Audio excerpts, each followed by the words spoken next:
Welcome to The Grow Show, powered by Steel. On The Grow Show, we share ideas, tips, tactics, and insights to help you grow your landscaping business based on our team's 40 years of experience running a landscaping company and working with other owners and their teams to do the same. New episodes are released weekly on Wednesdays. Without further ado, here's your host, Marty Grunder. Well, good morning, good afternoon, good evening, wherever the case may be. This is Marty Grunder from Grunder Landscaping Company and the Grow Group. Thanks for downloading The Grow Show, powered by Steel.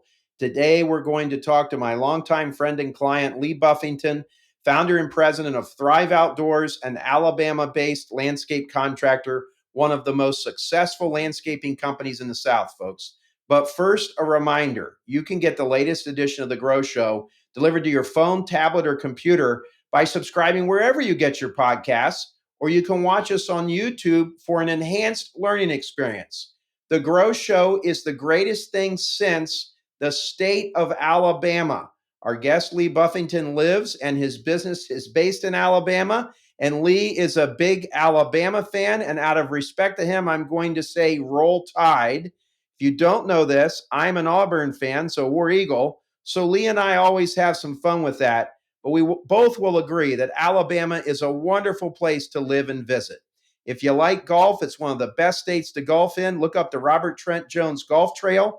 We'll put it in the show notes. If you like nice people, you won't find a state with nicer people than Alabama. It's just beautiful. And if you'd like to see a heck of a landscaping company, let me know, and I'll hook you up with our guest, Lee Buffington. Lee, welcome to The Grow Show. Very nice intro, Marty. Yeah, thanks for having me on board, and War Eagle to you. I can proudly say that. So I have no problem. I'm not one of those type fans. Well, I'm not one of those type fans either. In full disclosure, my daughter went to Auburn, as Lee knows. She played soccer there. Lee's daughter, Hannah, is a Division I athlete at Jacksonville State. We have a lot of conversations around the sports and what it's done. Can't believe your daughter is graduating. I mean, good grief, am I old? And in touching on your daughter, Lee, tell us a little bit about your family. Yeah, so family for me really is foundation for the reason that we all do what we do. It's Crystal and I have been married this year 25 years. We have Congrats. 3 kids that really I think that's the proudest that we have in an accomplishment is see what the kids are turning into being, and they're respected in the community, and they're kind and very disciplined children, all 3 different, but they're something we're proud of. But yeah, we have really grown up in the business together. We dated through high school, so we got to spend that time together, and then the business really evolved. You know, we were dating prior to it ever coming to play, and so she went through college. She's a nurse by trade. So she practiced for several years in that and has been out of that and in the house for quite a few years now with the kids growing up. But yeah, great partner, and we see a lot of things eye to eye. And she's the opposite side of me. So I'm and you outkicked your coverage. She is a wonderful lady. We had a ton. My wife Lisa and we had a ton of fun last year in Italy for our ACE peer group trip. And your boys are playing football now on Fridays. You got to just be having a blast. Yeah, it's really a good time in life. Hannah, like you mentioned, she's in her senior season at JSU playing softball. She's a business admin student, so she's going to have a master's next year in that. That's just incredible. She's really doesn't know exactly what she wants to do, but she's has a lot of leadership attributes. Right. I think she's going to do well. Wherever she is. Our oldest son, JP, both boys really are in sports and outdoors and that sort of thing. So they're very competitive from that side. And he's gotten the entrepreneur bug. He started up a pressure washing business. So in soft washing. I'm not surprised. He's really got that thing dialed up, and that's going to be his career path at this point. That's what he's decided he's going to lean into and really turn up the pressure coming into next year. So he's doing well with that. Our youngest son is sports and outdoors and girlfriend and those kind of things, but not sure what he's going to do long range, but he may be college there. It's crazy. All 3 kids are smart. They all make great grades. And, but Hannah's in school now. JP says he's not going to college, and we're not sure about Patrick. We'll see what happens with him, but I always say with those three that Hannah's going to be leading the company, and JP's going to be leading operations, and Patrick's going to be on the golf course selling. So we'll see how they turn out. I mean, there wouldn't be anything wrong with Yeah, that. no, not at all, not at all. Yeah. So it's fun, so much fun. I'm experiencing it now. My kids they're all out of college now, and I have one grandchild, another one on the way. You probably see yourself in each of them in different ways. That's so interesting that your son is a power washing business. Tell us how you ended up in the landscaping business. Well, for me, it started out as a summer hobby. It was a buddy of mine started up senior year in high school, and we were just going to do it through the summer. And we both had attributions of going to college. I had a scholarship, wanted to be a surgeon, so that was really my lifelong dream, was to go through medical school and do that. And so then our senior year, we get into this thing, and at the end of the year, we decide that, do we want to go ahead and grow the next year? And I went to him and said, I'd love to invest. Didn't have any money, but let's go buy another mower each and come to the table with another machine, and we can hire another person next year and do more work. And he didn't really want to do that, so we parted ways at that point on that side of the business. Still remain friends, and but that was the direction. So then I still didn't have intentions of staying in the business full time. It was just more of I knew I could get a return on the investment, so I was planning to do that another year or two, maybe through college. And so at the end of the second year, decided to stay with it. We were doing really well, did 200,000 revenue, and so it was a pretty fun time for a 19-year-old. Yes, and 200,000 is a 19-year-old. Yeah, so it was a fun time, and it opened my eyes to what could be possible. I really at that time didn't understand anything about business or scale. I just knew how to work hard, and I knew how to put my head down and grind. And so that was really what I was focused on at that point, was doing the right thing and working hard. And but I did see that even though I didn't understand what scale was, I understood that the more people I could hire and bring on the team, the more we could do, which ultimately could maybe back me down where I'm not dependent on daily to be involved, in my income earning ability. So that was where really what got me in and what kept me in. I mean, ultimately, that's what I to. What were the challenges you faced early on? How'd you overcome them? So, really the first part, I think the biggest thing when you're 18, 19, 20 years old and you're trying to hire people, everybody you hire, generally speaking, is older than you are. So that's one of the earliest, most challenging pieces that I had. I'm hiring, 28, 30, 35-year-old people, sometimes even 40, 45-year-old that have a lot more experience than I do in the world and in the industry, even, and trying to get them to buy into the vision and take a 19-year-old leader.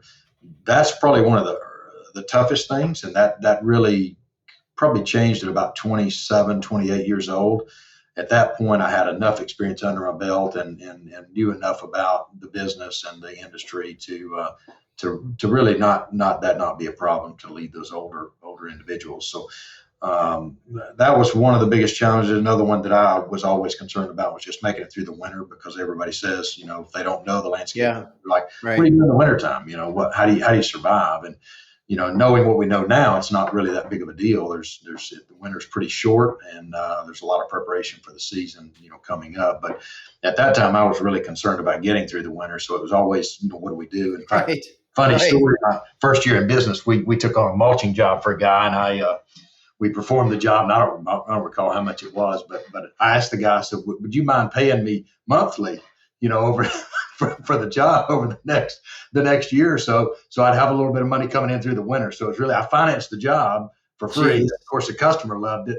Really a financial decision on my part. But that's part of learning, part of growing. Exactly.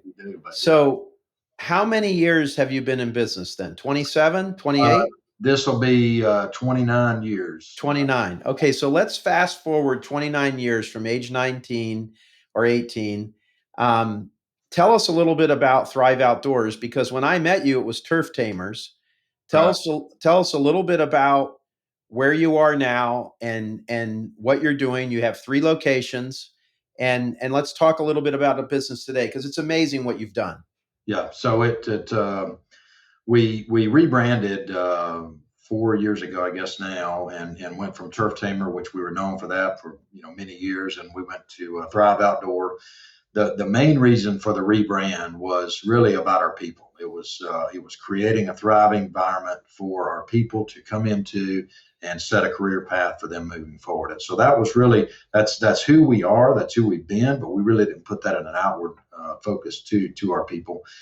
So we just really began a journey that was more inward looking at our individual internal clients rather than externally. It doesn't mean we took the eye off the ball with the external clients, but we focused more of, let's create an environment, create a path of prosperity for our people so that they can then grow and move through the business with their career paths at whatever level or pace they want to take. Now, what that did do is it requires us to grow fast, because we can't go to our people and say, you're going to have to wait. They want to grow. Okay, well, Right. give me 3 or 5 years and I'll give you something. No, they've got to have options. And so Right. fast growth allows for that track to be available for them. And we've learned that too. That is so true. Big deal. So that's one of the big things that came from that. And then really just putting the focus internally, and we took out almost all of our external marketing to our customer, because what we felt like and what we really learned, I'd say, in the 30 years, is that if I can focus on the internal people and make it where they're in an environment where they can prosper and we can attract and become magnetic to get more and more people. I've always said, in everything we do in business, get the paper, get the contract, get the work, and the people will come to that. Okay. That's different in this arena. When we're here, it's get the people in the deal and then the work comes. And we've always operated the opposite of that, is let's go win the work and then hire the people. Yeah. Right. If you ask people in really any industry, but especially in our industry, you ask them, what's your number one problem? It's lack of people. Right. And so if we can find a way to have all the people that we need, which is, a top dream, but if we can, you're going to have all the work you ever need, because that's the single inhibitor for gaining more work, is we don't have enough workforce to do it, or we dilute the workforce to such a level that we degrade the service, so then it's a revolving door and we're kicking customers out the back door. So that was really a big part of that. And primarily it's looking at people differently. It's looking at people more of as an investment to get a return over time rather than an immediate return, which is the way we always looked at it in the past. It was, I'm going to hire this person. I want to get a return very, very rapidly. And a mentor of mine, Mike Rory, I know, great friend of yours as well. Mike hit that on me several years ago, and he said, you buy a truck and expect a return on it in 1 year. You don't. He said, don't do that with people either. Invest in the person and get the return over time, and always think bigger about those things. Yeah. And Lee, you've been in our legacy peer group, I don't even know how many years, forever. And you and I have spent hours talking. And it's so true. There's some weird things going on in the economy, but the companies that are fully staffed, they're finding the work now. That is, it's a little odd. The sales are a little tougher to get now than they were, say, 2-3 years ago, but the companies that are fully staffed are getting the work. Very, very, very true. Can you share a moment or a job that stands out, or a major win that maybe you felt was like, man, I'm this thing here with that is now morphed into Thrive Outdoors. This thing is good stuff. And I want you to touch a little bit. It's Fort Payne, Alabama, Huntsville, Alabama, and Chattanooga, Tennessee, if I'm correct. And Birmingham and Decatur. Decatur. Okay, I didn't know about Decatur. I knew that I did know about Birmingham. I did not know about Decatur. Talk about this. Decatur houses under our Huntsville location, so it's really managed by that team, but it's an extension of it. But yes, it's those 5 locations. Birmingham, we've just moved into brick and mortar about this year, at the beginning of this year. So it's fairly new, but doing well, and a lot of upside there. And the other markets are all been established for a few years, so a lot of opportunity. But I would say, from my perspective, when I look at wins, and there's many great things to talk about over the years, but the biggest thing that I think from a win perspective really has nothing to do externally with a customer or a job that we won. It's when your company begins to be viewed in the eyes of your people as a career path and not just a job. I see. And I don't want to say that it's a corporate environment, but I want to say that it becomes more, it's not just me. Back in the early days, It's me, and everybody there feels like they're working for the owner. They're working for, whatever the owner's destination is down the road. But I think when you see that point and you really start attracting and getting people on the team that are even better than you are, and I think that's the number one thing to do is you've got to be strong enough in yourself to step back and say, let me bring on people that are smarter than I am. Let me bring on people that are better at doing these things where I'm Right. short-sighted, Right.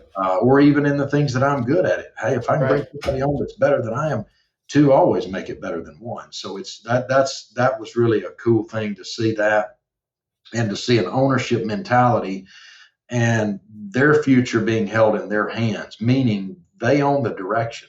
So I'm going to keep it between the ditches, but at the end of the day, the accelerator is theirs. If they want to push harder, I've told all of my people, and I tell them every single year as we go along, the speed in which we go is up to you. I'll pump all the fuel you want on it, as long as you build a plan and want to go. That is your direction. Your the momentum's in your hands. And so I think when we got to that point where those things started happening, that's when a really cool thing happens. And that's what I love about this whole industry as a general whole. This industry, and I'm sure there's others, I just don't know them as well as I know this one, but a lack of education, a lack of wealth does not limit a person in this industry. No, you're right. I've never thought about it that way, but you're right. You can have zero education, and if you have an aptitude to want to grow, you've got the mindset of a winning attitude, you've got the mindset to want to be better tomorrow than you are today, the possibilities are endless. You can grow to run companies from being on a weed eater. That's the beautiful thing about the industry, and I think that's why it's so successful. Why there's so much growth and so many things going on in it right now that are great. And as I'm listening to you, it's so true. And what I'm hearing you say, my interpretation of there wasn't any one big thing.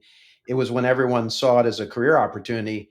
But I'm also going to guess, and you're a very humble guy. I'm going to guess it's also you loosened the grip on the club, to use a golf analogy. As our buddy Jeffrey John said, was a bottleneck when he holds a water bottle. You started realizing that you had to cool it, and you had to let other people be in the spotlight, own things, run a branch, give them some autonomy, get out of their way. Is that a fair assessment? That's absolutely, because that's the bottleneck. That's where we slow down.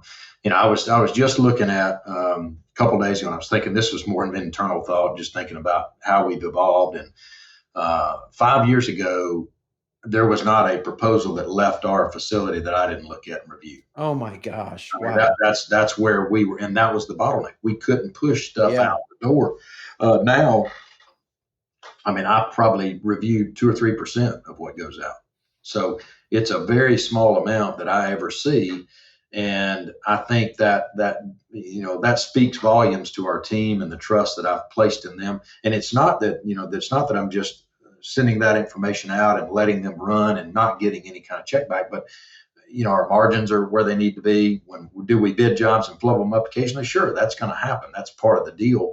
But it's better than putting a restriction on it. So we're going to be perfect on everything we send out. How about let's just put the bids out there, and we are going to lose some of them, but we're going to win many of those. But keep those things flowing, because the customer wants to see it pretty rapidly. And if you put in late and/or just never even deliver, so that's been a big part of that.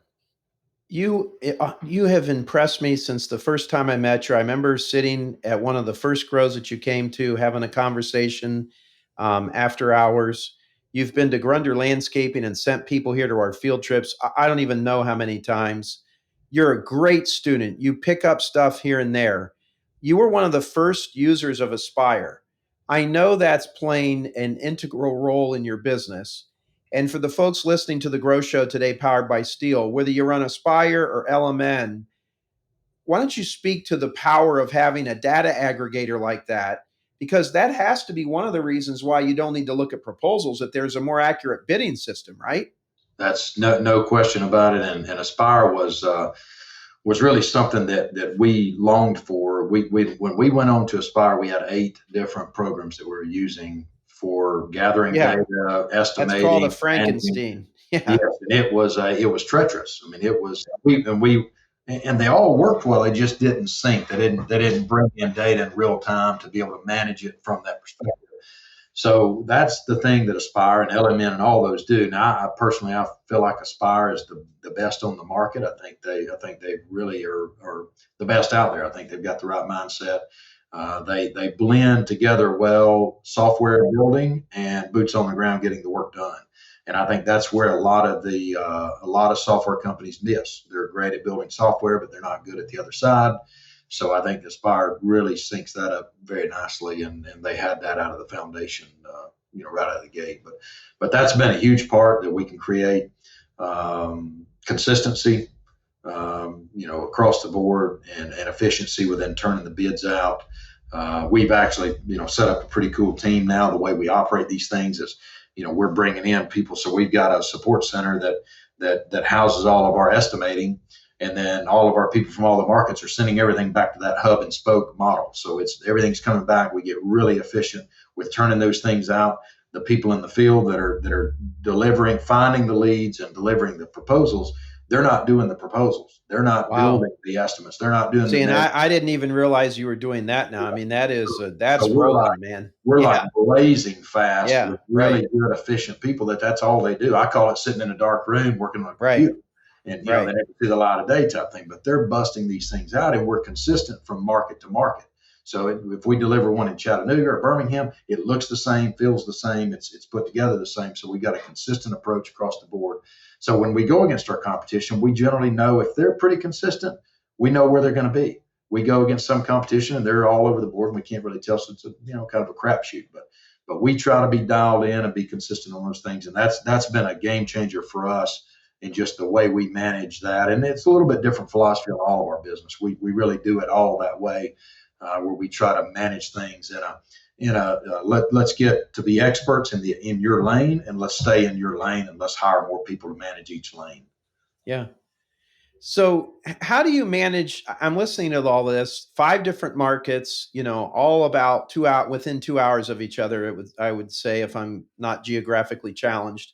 How do you manage to continue competitive and continue to grow?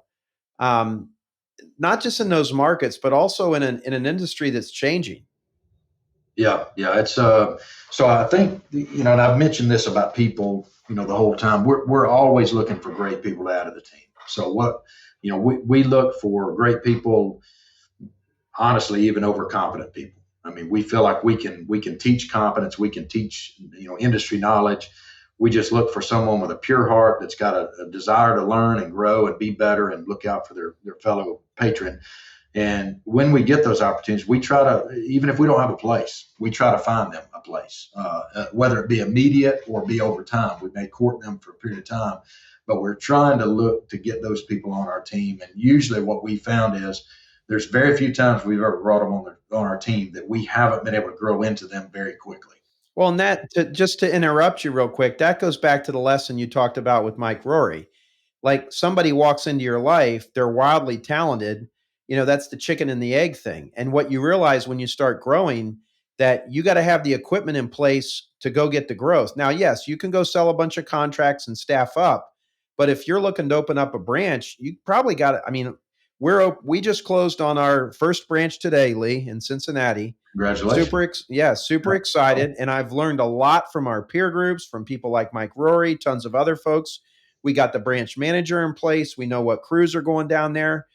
That's an ideal situation. I'm sure you can't always do that, but doesn't that go back to Mike's lesson that he shared with you about, I think so many times we try to miser it and we say, well, I'm not going to go after that contract because I want to save up some more money. I'll buy the equipment, then I'll go after the contract.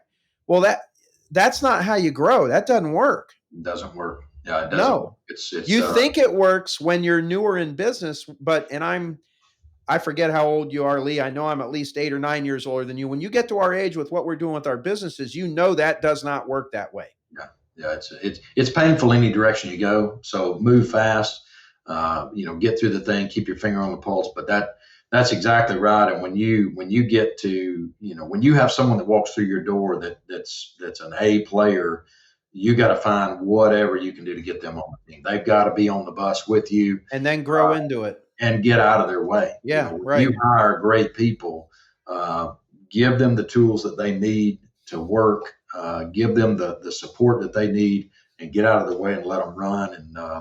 And that's what I think is really the biggest thing on staying competitive is keeping those key people, and keep control of the chaos within the market. We often say that, if every day is an emergency, you've got a people or a process problem.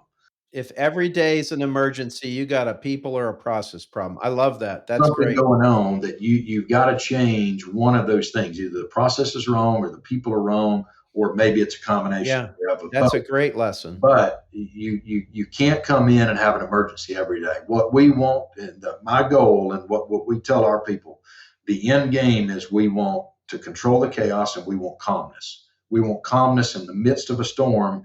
We want to be calm. And I relate a lot to flying. I'm a pilot. Right, I right. enjoy flying, and I love there's a lot of things that our government does that I don't agree with. But the flying industry, the FAA, they have that part of it dialed down with ATC. There's not a thing that happens that they don't have a plan for, and that plan is immediate, enacted. It's if there's an emergency and you're on frequency, I fly a lot, so I hear a lot. I hear some emergencies that pop up. A pilot comes on and says, "I've got this going on." Immediately, there's a calm voice that comes on, not the controller they've been dealing with. Maybe they're the first response. There's another one that comes on and says, "Hey, go to this frequency, I'll take care of you." And they immediately are picking up because they're listening in the background. And as soon as that happens, they're taking over. And that's the thing that what we've got to have. Yes, that's the parallel in business. Yes, where you're laying out there, we're running. Okay, we hit a roadblock. We hit something that hits us in the face. You got to deal with it right then. Everything else has got to keep going. We got to be able to handle this obstacle, but we still got to fly the plane. We got to get this thing on the ground because landing is not optional. So that's where when you take that type approach where you can control the chaos and keep some calmness in the business, every day is not going to be that way, but most days need to be that way, even in the midst of the battle.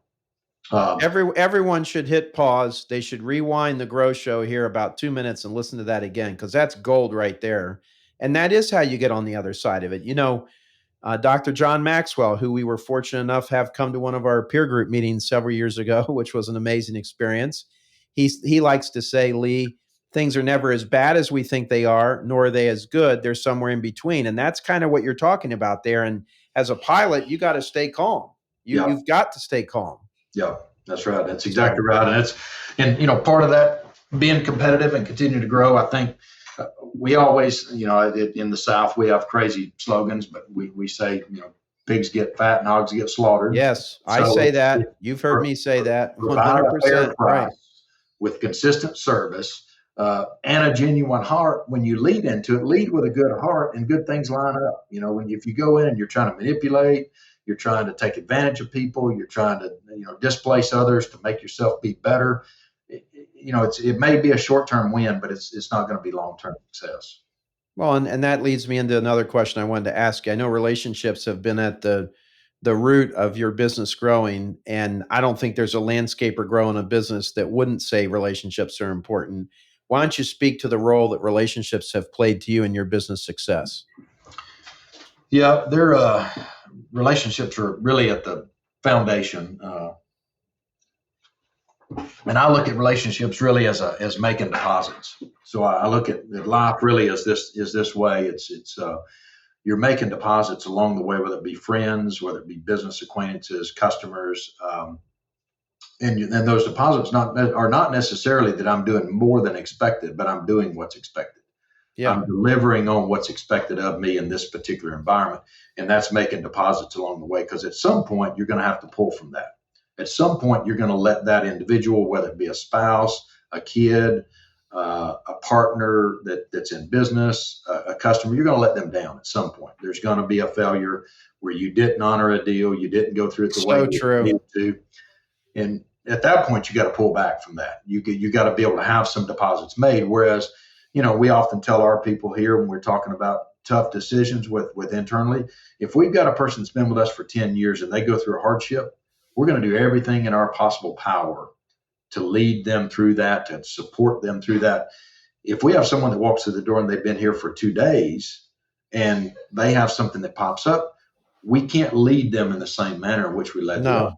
We just can't So handle true. that because No, they right. have not made those deposits in the relationship that are important for us to be able to pull from. So that's really the biggest thing from a relationship perspective that I look at is just make deposits, pull back, always lead with love in your heart, and the content's not as important. If you're leading with love, and I got to deliver a tough message to you, the message is not that critical. The content is not that critical.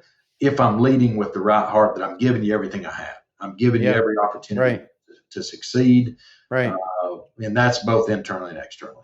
See, look at you, an Alabama fan with a soft, loving heart. I I've love got it. a loving heart, yeah. No. And I we love it. would not beat you by 70, but Oh, well, Auburn football's terrible. I'm only interested in the Auburn Alabama women's soccer game. yeah. So, looking back, this is a deep one. Looking back, is there anything you'd do differently in your business career, Lee? I mean, there's a list a mile long, but I think the number one that I would say is hire high performing key positions much faster than I ever did before. Yeah, right. So You I thought think maybe you thought you couldn't afford them?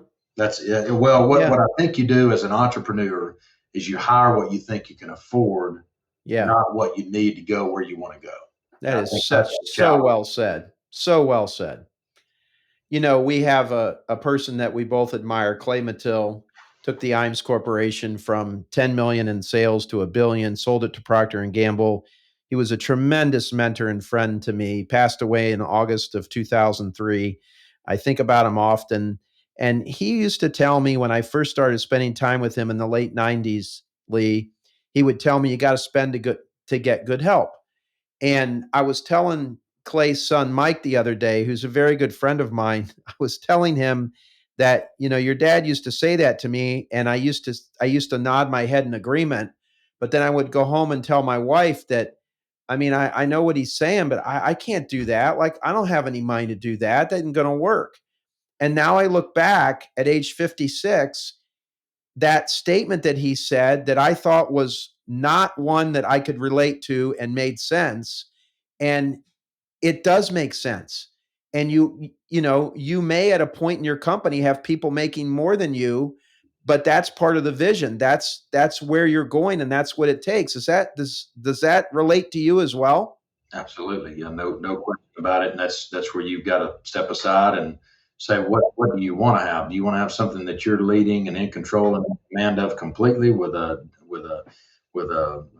totalitarian discipline, or do you want to have it where you've got a democracy that we can lead as a group, we can attract other people? Because if it's a siloed approach where you've got a solo effort by one individual, high performers don't want to be there.